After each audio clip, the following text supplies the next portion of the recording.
Hey besties, I am Afshan and welcome back to my channel. Today I am going to talk about why we sometimes don't get good grades even after studying and putting ton of efforts. Have you ever been so stressed because you didn't get good grades despite studying a lot? I've been there too. Let me share a recent experience with you. I had an exam in one of the hardest subjects for me, and it had a lot of content to cover. I studied starting 2 days before the exam, putting in long hours from dawn to dusk.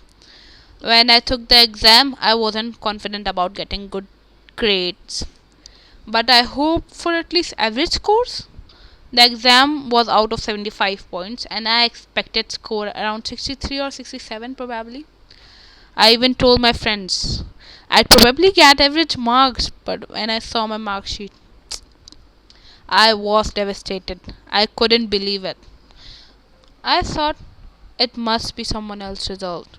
I know you're curious about my scores, so for my classmate who might be watching, you can skip this part. But I know you won't. I scored 55.75 out of 75. I had never gotten such low grades before. However, I learned from my mistakes, and in the next exam, I scored 36.5 out of 40. And guess what? Do you think I might have been studying long? But it's not the truth. I only studied for about 2 hours for the exam. Well, we all know schools can be tough, but with the right strategies, you can maximize your efficiency and get those grades you want without burning yourself out. So let's get into it. Now, my first point, what I'll talk about is what makes you lose most of your marks. And I think it's not prioritizing the right topics for studying. Now, it brings to our first point, that is prioritizing. Prioritize the topics that you think are the most likely to come up in your exam. You can do this by asking your teacher for guidance, and what is most likely to appear on the exam can be found out by reviewing past year papers. The topics that are frequently repeated in past papers are likely to come up in your exams as well. So focus on the things that are important and learn those things first. I recommend spending the first 20 minutes of your study session identifying what is important and what isn't. And this is really useful technique. Now let's move on to the second thing. The second thing is planning. Now you have identified what's important and what's not. The next thing is that you plan your study schedule.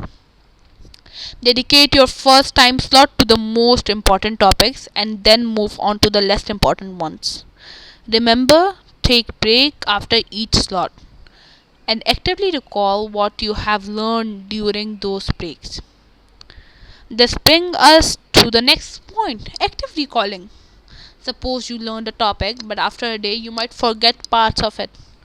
This happens because of the brain's forgetting curve.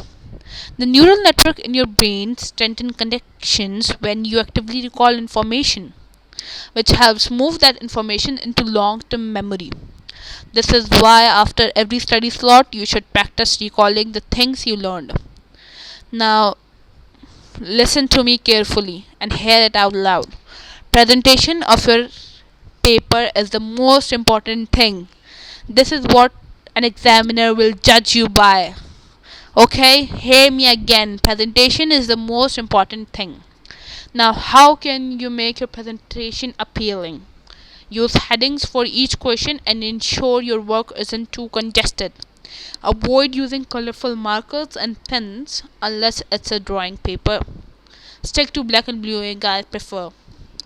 Remember to make a reasonable presentation of your exam copy. Now, another fifth point I want to talk with you is to eliminate distractions.